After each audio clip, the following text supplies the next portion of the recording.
Tes. Suaranya jelas, layar oke.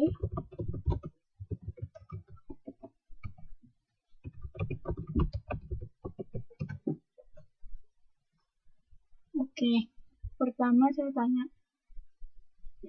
tanya dulu, sudah di-download semua materi UTS-nya?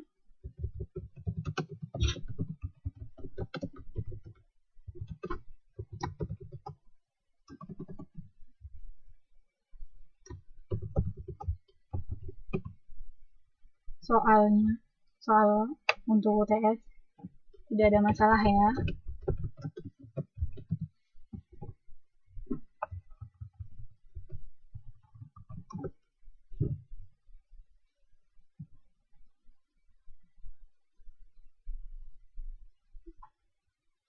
Ada yang dibingungkan dari pertanyaan-pertanyaannya? Oh iya, nggak apa-apa kalau belum selesai, nggak apa-apa. Tapi yang penting yang pertama udah di-download, terus sudah paling tidak udah dibaca pertanyaan-pertanyaannya apa.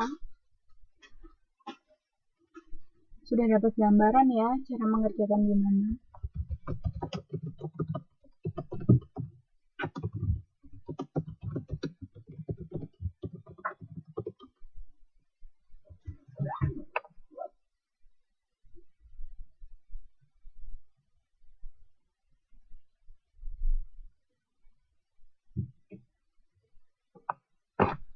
Oke, kalau nggak ada masalah, kita lanjut ke materi hari ini. Hari ini kita akan membahas tentang cerpen.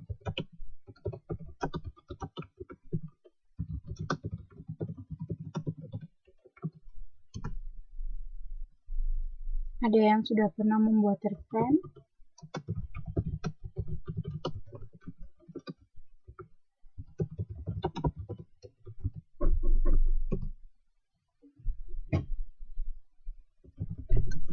Atau ikut lomba cerpen?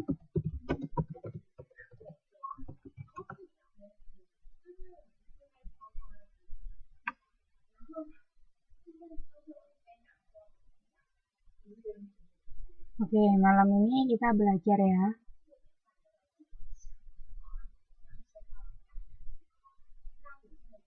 Hari ini ada empat bagian dari cerpen. Yang pertama kita belajar temanya, kemudian kita belajar settingnya atau latarnya. Ya, suka baca, betul. Pertama tema, kedua setting, ketiga tokoh dan wataknya, kemudian keempat adalah alur. Nanti saya kasih sedikit tips juga bagaimana cara membuat cerpen yang baik. Oke, yang pertama kita belajar temanya dulu ya. Kalau tema ini sih yang paling gampang. Jadi tema itu adalah ide sebuah cerita. Jadi tema itu bisa menjadi perwujudan dari pengarang terhadap kehidupan yang dinyatakan dalam sebuah unsur cerita. Jadi tema ini itu adalah yang pertama kali harus ditentukan waktu membuat cerpen. Saya tulis di sini ya ringkasannya.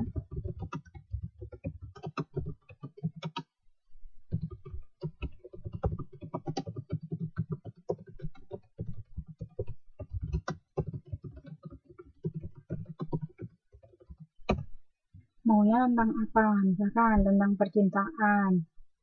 Atau kalau percintaan nanti lebih didetailkan lagi. Apakah cinta yang terlarang, ataukah cinta segitiga, dan sebagainya macam lainnya. Oke, Mbak Erni, sambil saya absen ya.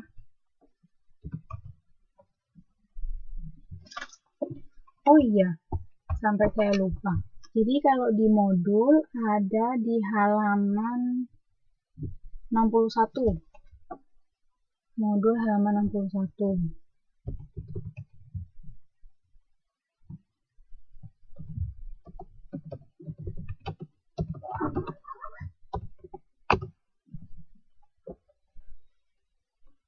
Udah dibuka ya.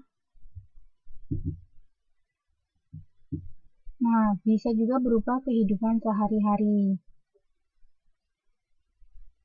Jadi, cerpen ini ketika seorang pengarang ingin mengatakan sesuatu, ataupun dia ingin memberi komentar akan sesuatu, jadi dia bisa menuangkan ke dalam cerpen.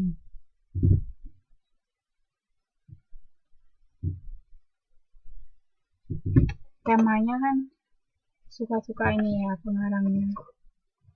Halo, tes. Suara kedengaran ya?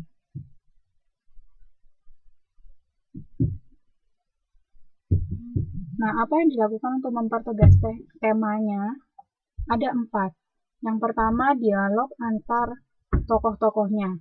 Biasanya nanti di tengah-tengah cerpen pasti ada yang kalimat langsung. Masih ingat kan kalimat langsung? Jadi kalimat dialog yang ada tanda petiknya itu. Nah, itu artinya itu dialog antar tokoh-tokohnya. Jadi bukan tentang melulu narasi saja, pasti akan disisipi dialognya. Kemudian akan terbesit jalan pikiran tokoh, jalan pikiran sang tokoh.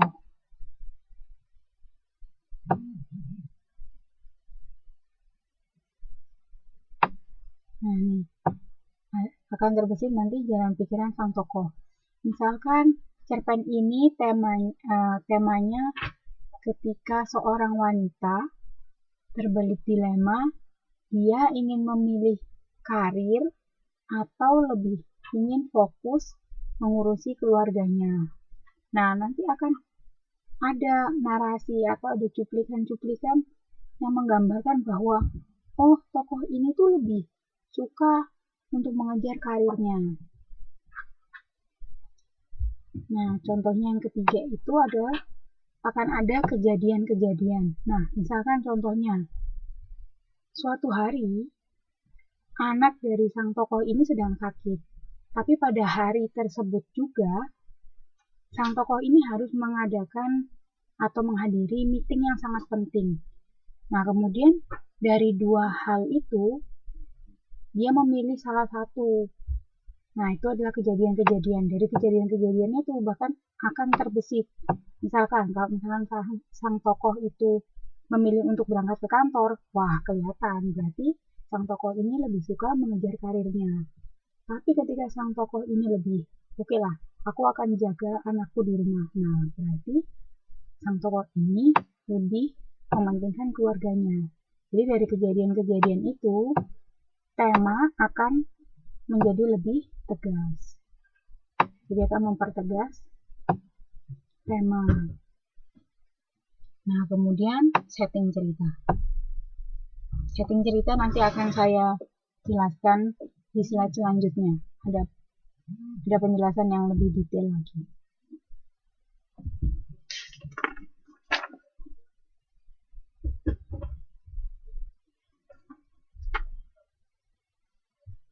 Nah, lanjut ya.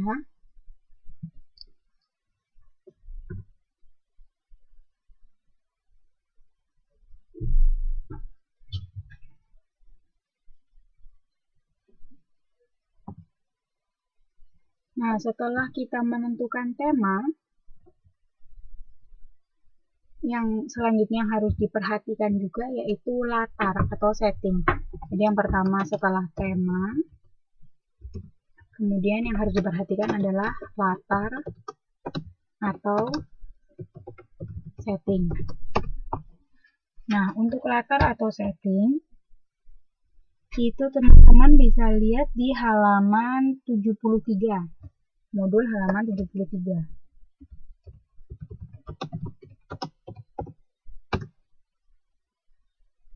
Nah, kalau di modul ini penyusunannya memang beda-beda babnya. Ada di modul 5, 6, 7, 8, tapi hari ini kita akan membahas tentang cerpen. Nah, cerpen itu ada subbabnya. Pertama tema, kedua latar atau setting. Jadi dibuka halaman 73 ya.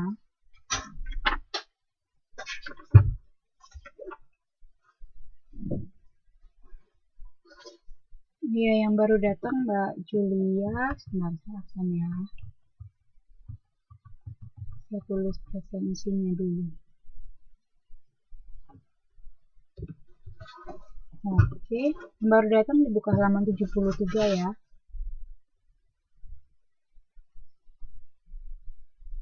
Nah, apa sih sebenarnya latar atau setting? Jadi, latar atau setting dalam cerpen itu hal kedua yang saya sarankan untuk ditentukan setelah temanya.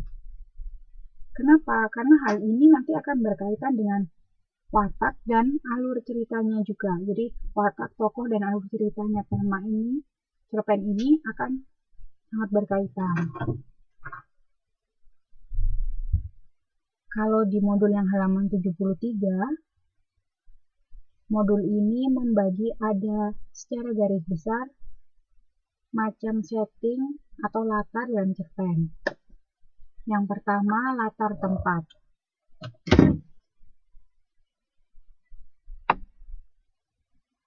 Nah, latar tempat ini dia akan memberikan keterangan mengenai di mana seluruh peristiwa ini terjadi.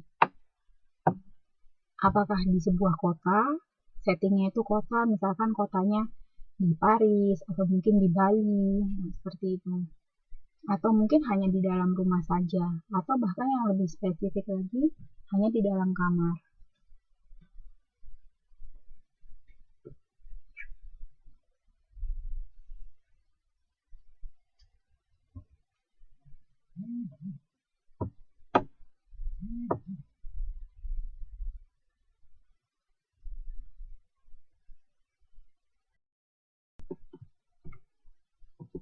Oke, Mbak Tira Maya nomor 65.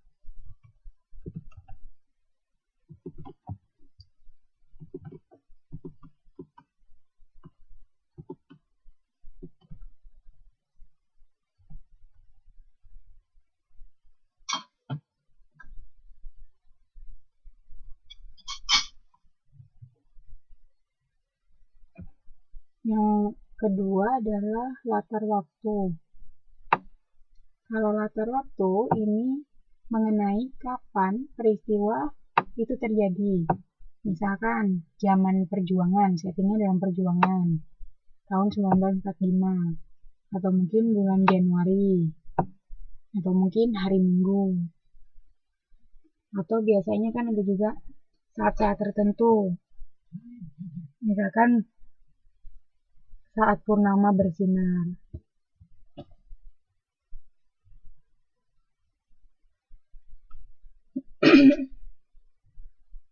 Kalau yang ketiga,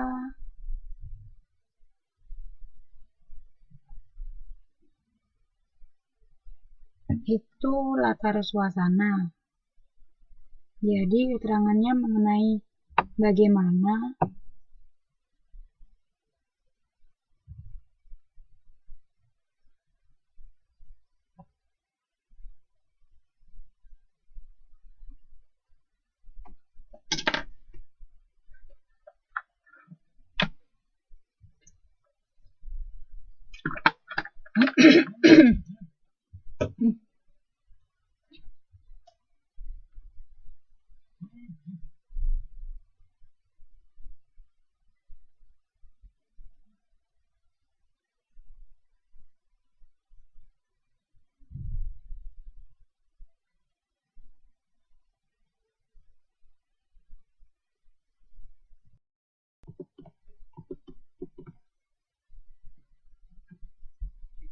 Nah, kalau yang ketiga ini lebih menekankan ke latar suasana, misalkan menyedihkan, gembira, kesal, ataupun kisahnya ini tragis.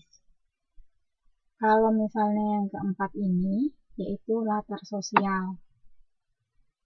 Kalau di sini akan menceritakan lingkungannya. Misalkan lingkungan pesantren, berarti lingkungannya nanti religius, ataupun kaum intelektual, atau mungkin kalau misalkan di pedalaman biasanya tentang orang-orang di lingkungan ekonomi rendah.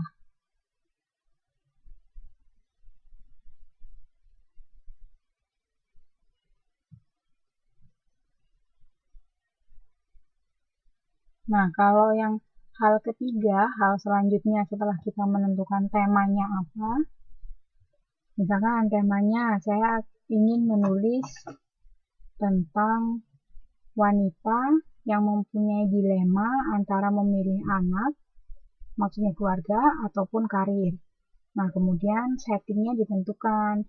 Apakah mau settingnya yang modern, maksudnya kekinian dunia sekarang ini, ataupun maunya settingnya yang masih zaman lampau kemarin itu, dulu itu, ketika benar-benar wanita itu dituntut full untuk hanya menjaga anak dan keluarganya.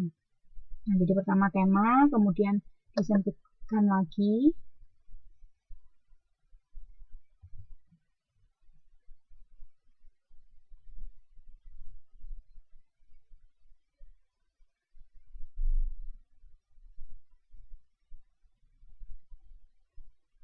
Setelah disempitkan setting atau latarnya, nah baru kita membuat tokoh-tokohnya.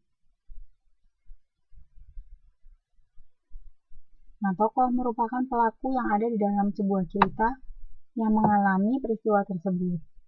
Tokoh bisa berupa manusia, kebanyakan manusia ya, yang di dalam cerpen, atau bisa juga binatang yang bertingkah laku layaknya manusia, jadi berpikir dan berbicara. Jadi binatang ini seolah-olah bisa berbicara, binatang-binatang ini yang punya konflik.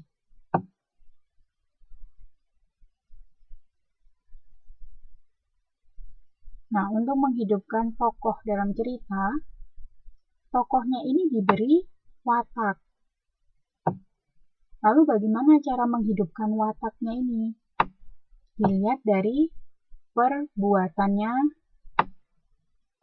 dilihat juga dari ucapannya, dilihat dari pikirannya sang tokoh, atau bisa melalui narasi langsung dari sang penulis. Jadi misalkan gini, tadi kita sudah menentukan, misalkan temanya nih, saya punya cerita lain lagi. Temanya saya ingin menulis tentang religius misalkan.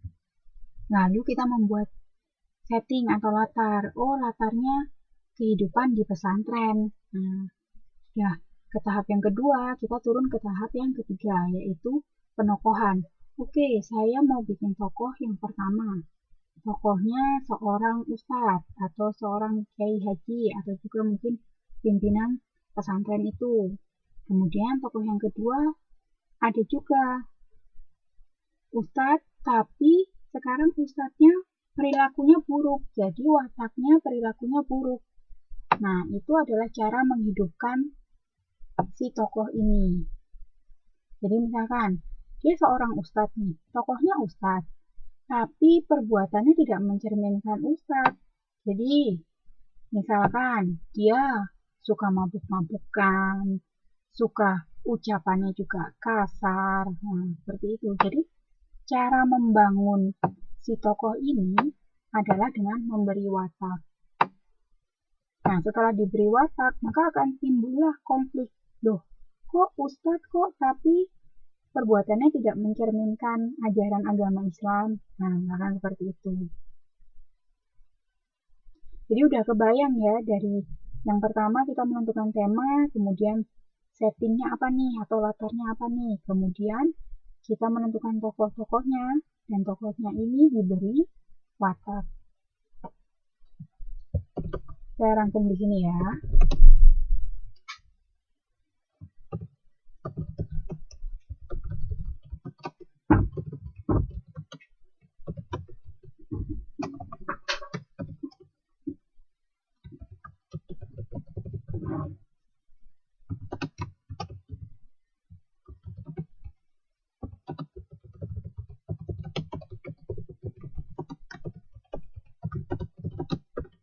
Nah, itu tadi kalau saran saya, kalau cara membuat sebuah cerpen, sebuah cerita pendek, supaya ceritanya ini kuat dan runtun, itu tadi saran saya. Jadi pertama kita temanya apa, setting atau latar, kemudian tokoh dan watak.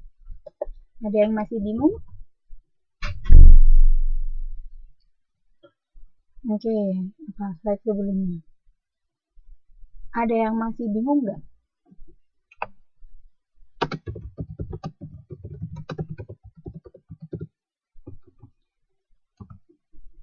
Jadi udah dapat gambaran ya. Kalau misalkan ada tugas misalkan, oh membuat cerita pendek, kira-kira yang pertama yang dilakukan adalah apa. Jadi bukan tiba-tiba ujuk-ujuk langsung menentukan tokohnya, tapi menentukan dulu garis besarnya dulu, yang paling besar temanya dulu, lalu settingnya dulu, kemudian baru diberi tokoh-tokohnya, dan tokohnya ini dibumbui dengan watak. Nah, dari watak inilah nanti antara watak tokoh satu dan tokoh yang lainnya akan tercipta konflik.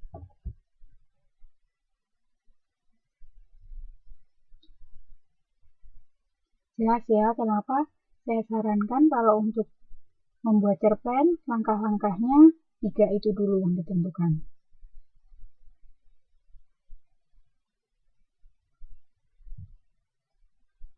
Kalau tidak ada masalah, kita lanjut ya.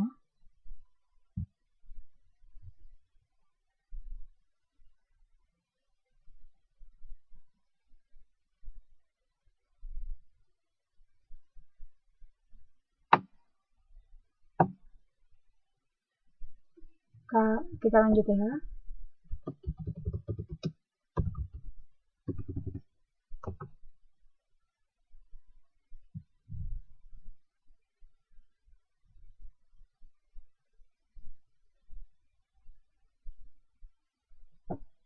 Nah, setelah kita menentukan tema, terus setting, latar, tokoh, watak sudah, lalu kita menentukan alurnya.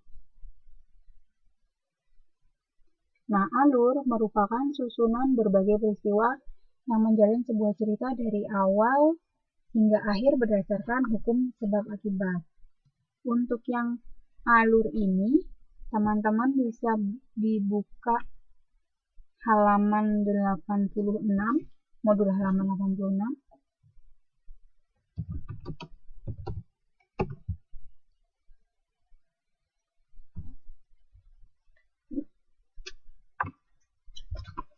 Udah ketemu semuanya halaman 86.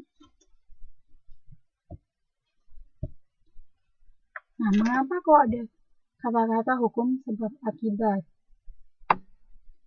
Nah, karena kejadian yang satu itu ternyata merupakan akibat dari kejadian yang sebelumnya. Jadi, sebab akibat. Nah, misalkan seorang anak itu tidak naik kelas. Oh, karena cerita sebelumnya dia memang malas belajar. Sudah dibuka semua halaman 86.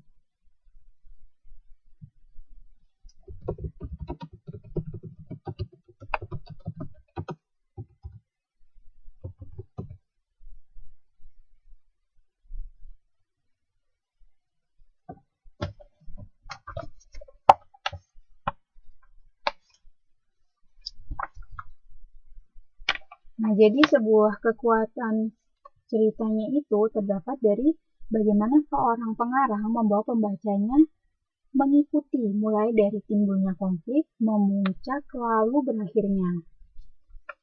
Nah, ini timbulnya konflik pasti kan sangat berhubungan dengan unsur latar ataupun tema, bahkan juga latarnya. Nah, sekarang pertanyaan saya, ini di luar ini ya, di luar apa? Di luar dari materi alur.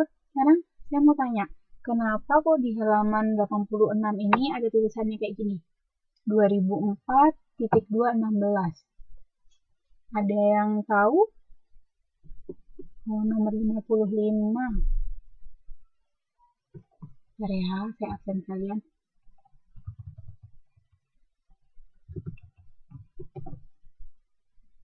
Pertanyaan saya sekarang, kalau teman-teman sudah buka halaman 86, yang di paragraf paling bawah, itu ada tulisan Jacob Sumarjo, dalam kurung 2004.216. Ada yang tahu maksudnya apa?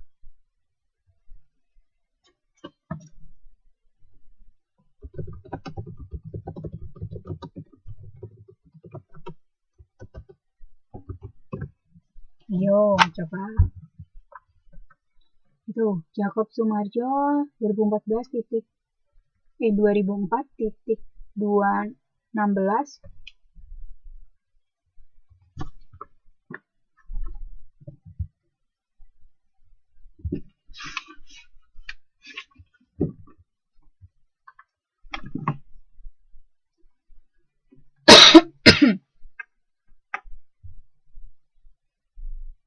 Nah, jadi maksudnya gini, modul ini kan dikarang oleh yang halaman sampul depan itu kan ada tuh Dartung Ipung Kusmawi.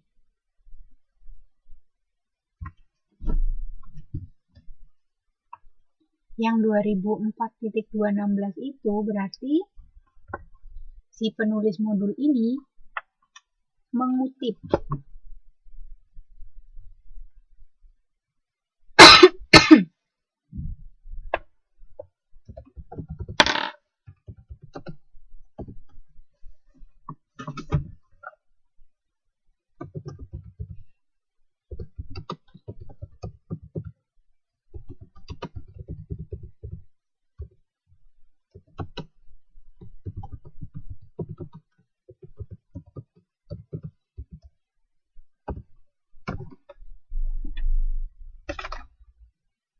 Nah, coba dilihat kalau lagi pegang modul semua ya, coba dilihat sampul depan itu ada pengarangnya Dartung Ipung Kusmawi.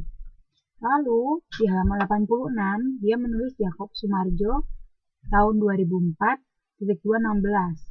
Nah ini jadi maksudnya si Dartung Ipung itu mengutip karya dari Jacob Sumarjo.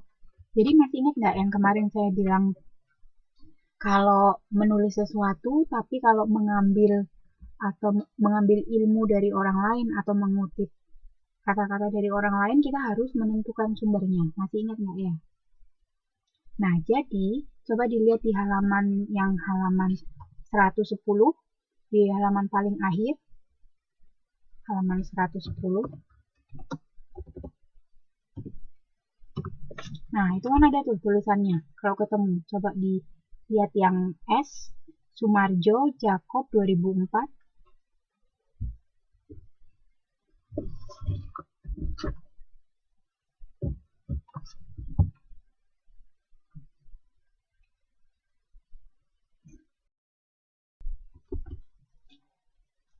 Ada yang tahu? Oh iya, Mbak Dian. Oke, Mbak Dian nomor 57. Lalu Mbak Sutini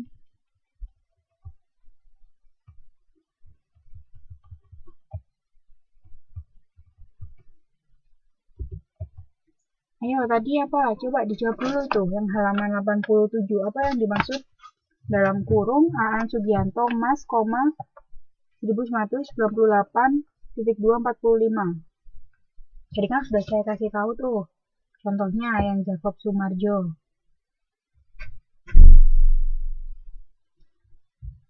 Ya, jadi itu merupakan kutipan. Jadi pengarang modul bahasa Indonesia kejar paket C ini Dartung Ipung Kusmawi mengutip dari diktat kajian prosa fiksi. Nah, coba yang dibuka yang halaman 110 itu kalau ingin lebih jelasnya. Nah, di situ kan ada tuh S, yang bagian S. Sugianto Mas, Aan, titik.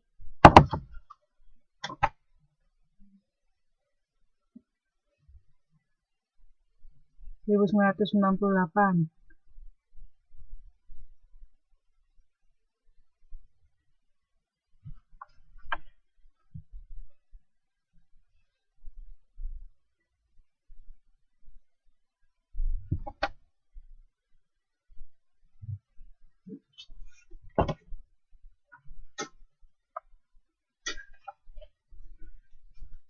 Nah, kalau misalkan kurang jelas nanti dibuka yang halaman 110. Itu kalau misalkan di bawahnya ada tulisannya Sugianto Mas, itu ada tanda titik-titik-titik, itu berarti juga juga sama pengarangnya yaitu Sugianto Mas.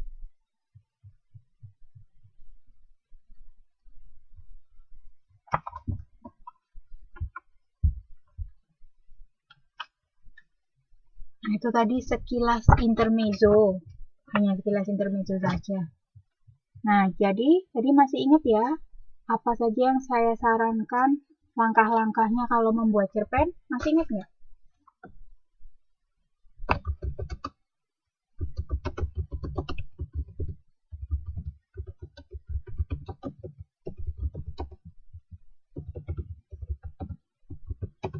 Dari yang pertama apa harus kita lakukan, kedua apa, ketiga apa, kemudian keempat apa. Supaya, ini saya sarankan, supaya cerpen itu benar-benar runtun dari awal, kemudian juga nyambung ceritanya. Nah, nanti kalau teman-teman masih bingung, materi tentang cerpen ini semua ada di modul. Hanya saja halamannya lompat-lompat. Jadi ada di halaman 61,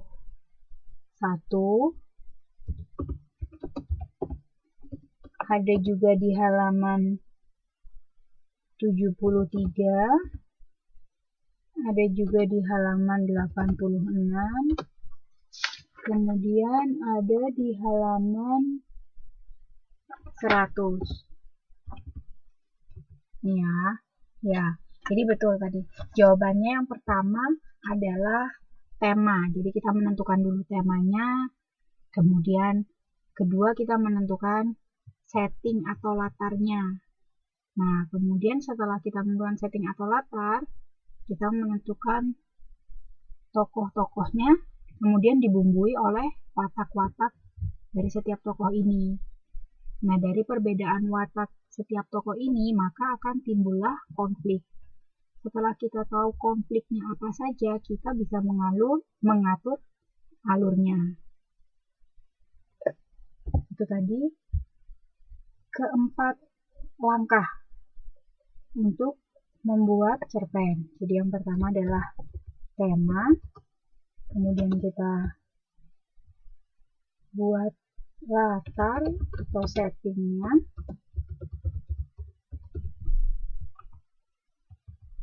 saya tulis juga di sini. Kemudian kita membuat tokoh, dibumbui watak. Dari watak-watak ini kita bisa membuat konflik, kemudian kita menyusun alurnya. Ada yang masih bingung?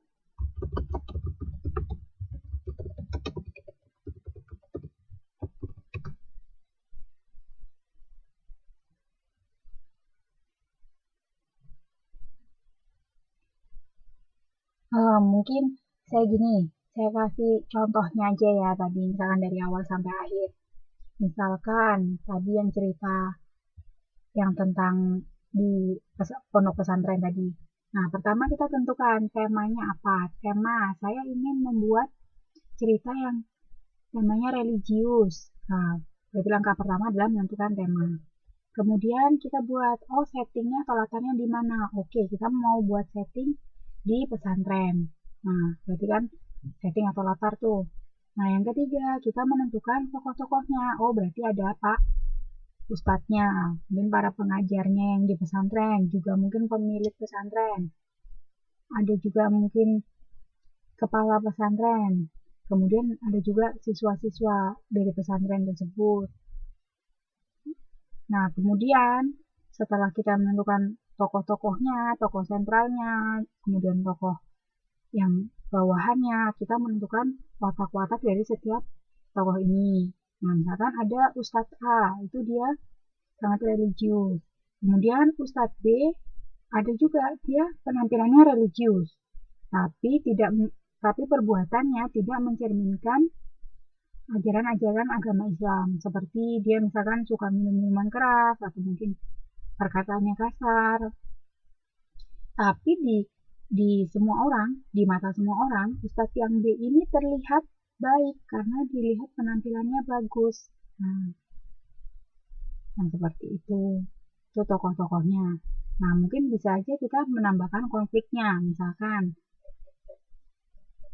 sang kepala pesantren ini mempunyai seorang anak gadis yang sedang mencari suami. Nah, lalu dia bingung menentukan mana nih yang lebih cocok untuk menjadi jodohnya sang gadis. Mau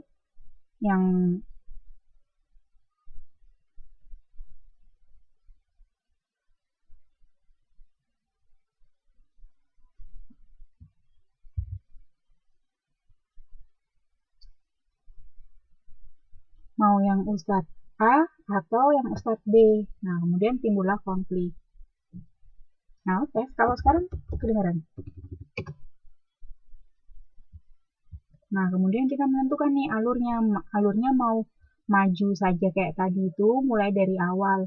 Adem-adem ayem, kemudian timbullah peristiwa-peristiwa itu mulai bersangkut paut atau memuncak, kemudian klimaks yang terakhir endingnya yaitu pemecahannya, atau mau dibalik. Jadi yang pertama tiba-tiba sudah konflik, kemudian penyelesaian dan diberitahu, oh awalnya seperti ini, jadi alurnya mundur, boleh maju, mundur, nah itu terserah.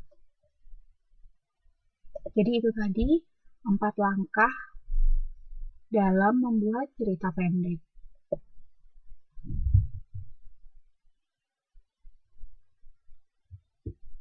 Oh iya, oke, koneksinya susah. Iya, saya juga dari tadi kayaknya putus-putus, itu kayaknya masalah koneksi.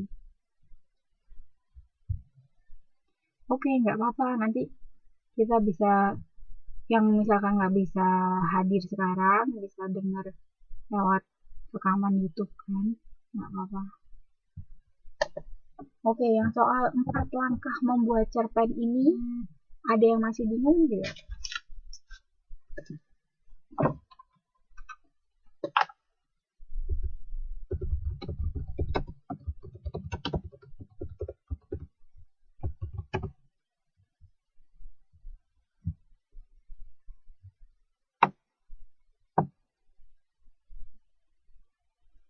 Kalau tidak bingung, kita lanjut ya.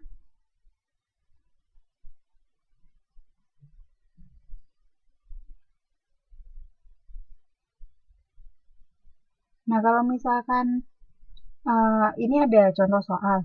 Nah, kalau misalkan nanti ada tugas untuk menulis cerpen gitu misalkan, bisa ya.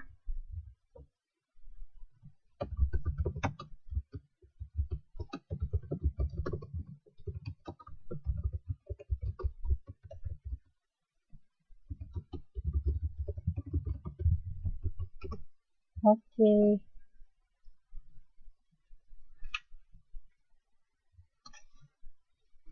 Udah bisa ya kan? Kan tadi kan udah dapat gambaran bagaimana caranya mengerjakan. Jadi nggak langsung ujuk-ujuk menentukan tokohnya. Oh, konfliknya ini, tapi mulai dari yang besar dulu, temanya, kemudian dikerucutkan lagi, dikerucutkan lagi, kemudian diatur alurnya. Oke, kita coba kerjain soal ini ya.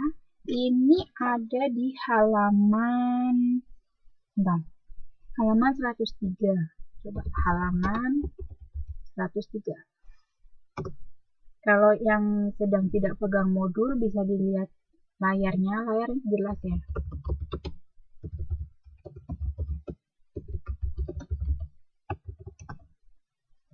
Di halaman 103 yang pilihan ganda itu multiple choice nomor 10. Coba dijawab. Nah, pertanyaannya adalah watak Anton dalam penggalakan cerpen di atas adalah. Anton membalikkan tubuhnya seketika. Bukannya kaget, dia malah tertawa, melecehkan pistolku yang tak mampu memuntahkan peluru. Nah, kira-kira apa nih?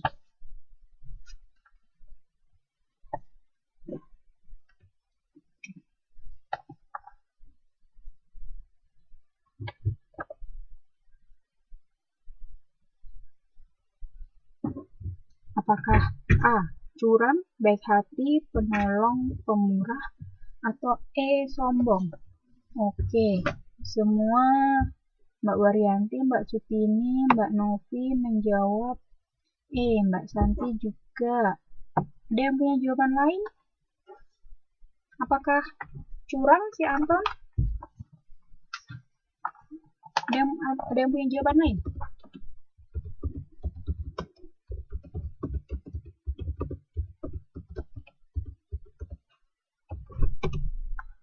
Atau mungkin baik hati, atau penolong, pemurah?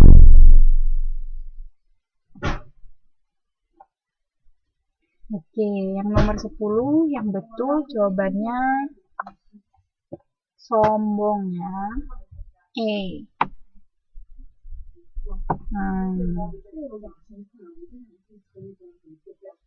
Ada yang masih bingung kenapa jawabannya E?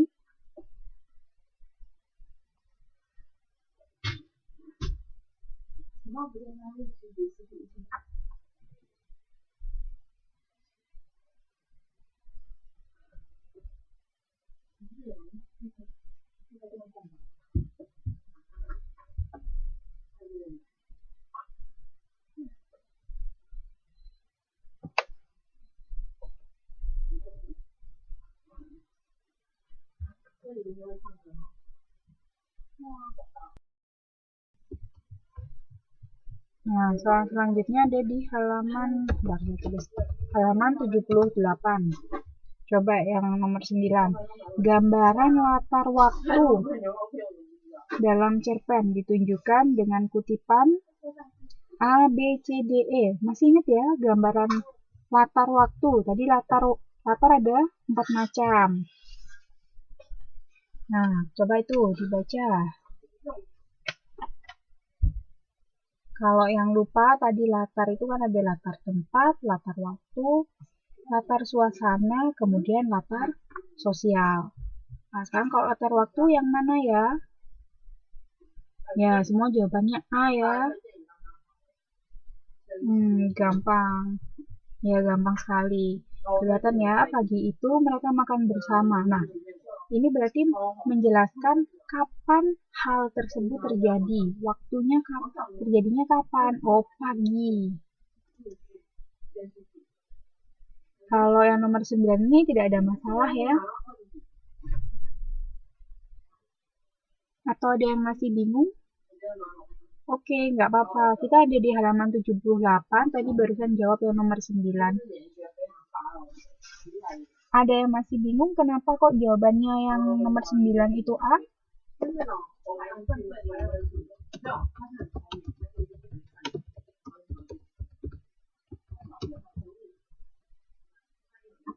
Atau udah jelas semua? Ya gampang ya, kan ini latar waktu.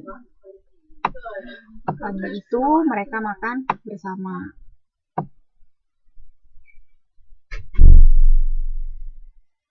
Nah, kalau misalkan sekarang kalau yang ini, nomor 10. Gambaran latar yang menjelaskan tentang perasaan hati tokoh. Nah, loh. Ayo. Oke, yang mau ninggal nggak apa-apa, sebentar nanti kan bisa lihat di YouTube ya. Oke, nomor 10 kira-kira jawabannya apa? A, B, C, D, E.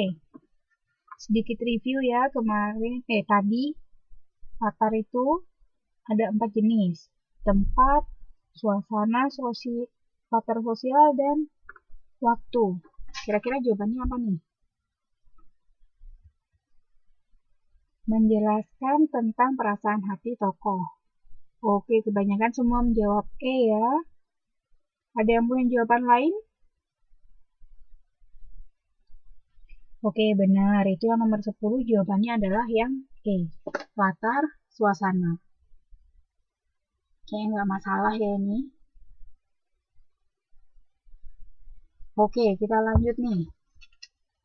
Ini ada di halaman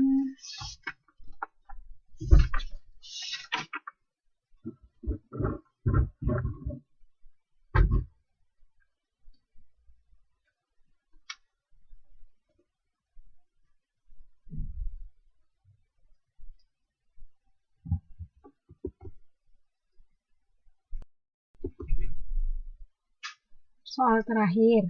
Ada di halaman 91.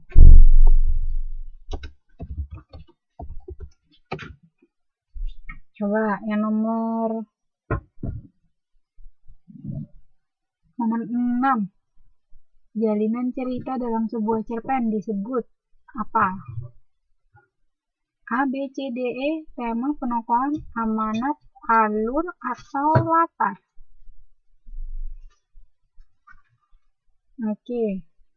Oke, Mbak Sri Haryanti menjawab alur, Mbak Dian menjawab D. Oke, nggak ada jawaban lain? Nggak ada yang punya jawaban lain?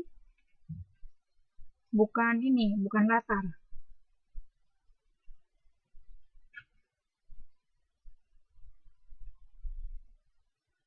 Oke, yang betul jawabannya adalah yang delta, D, alur. Jelas ya tadi jalinan cerita dalam sebuah cerpen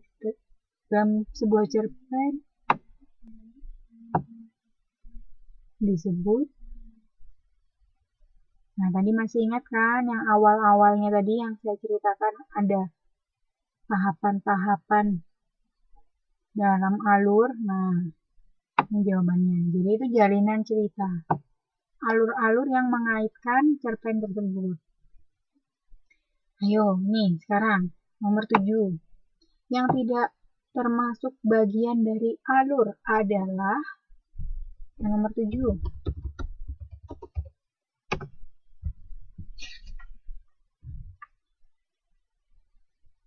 Nah, tadi yang alur itu materinya ada di halaman 86-87 ya.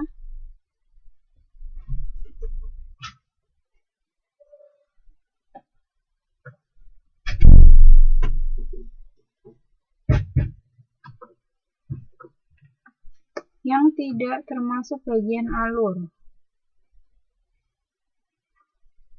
Soal jawab B, suatu keadaan B. Ada yang jawab A. Ada yang punya jawaban lain lagi?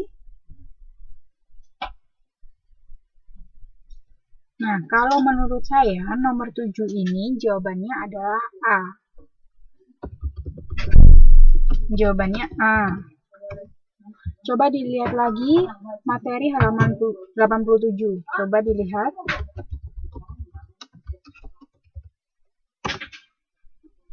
Nah, di halaman 87 itu kelihatan ya. Melukiskan suatu keadaan tadi teman-teman banyak yang jawaban B kan? Melukiskan suatu keadaan. Kan ada tuh. Situation. Nah, kalau yang C peristiwa ini tadi kan ada kan?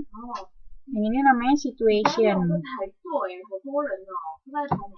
Kemudian kalau peristiwa yang bersangkutan mulai bergerak itu kan generating circumstance.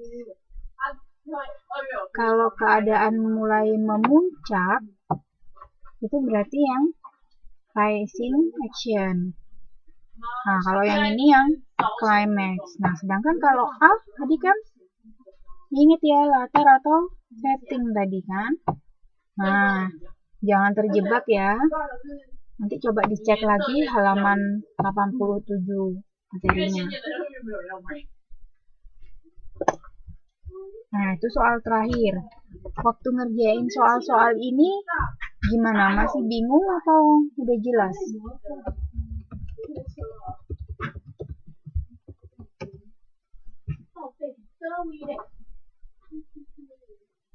Dari awal tadi materinya sampai coba kerjain soalnya tadi, ada yang masih mau ditanyakan? Mulai dari tema, setting, tokoh, watak, atau alur. Memang di buku tidak ada patokan yang jelas apa yang harus langkah-langkahnya. Namun 4 langkah tadi ini saya sarankan, makanya saya rangkum. Langkahnya ini 4 tadi itu. Jadi pertama mulai tema, setting, tokoh, kemudian alur. Iya, nggak apa-apa, nanti nonton YouTube-nya aja. Ada yang masih bingung?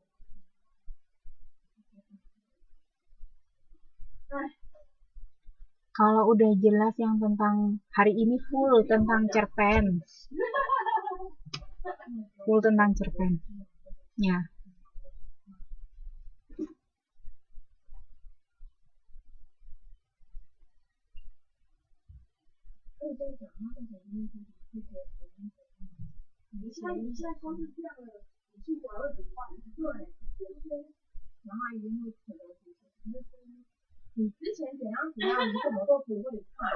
Kalau tidak ada yang bingung, berarti udah clear semua.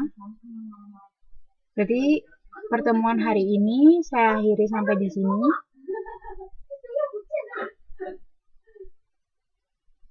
Oke, berarti udah paham semua lah ya. Oke, untuk hari ini, untuk malam ini tidak ada tugas. Cuman saya pesen yang belum ngumpulin tugas dari awal tadi, yang mulai dari argumentasi, kemudian pidato. Coba dikumpulin, masih saya terima.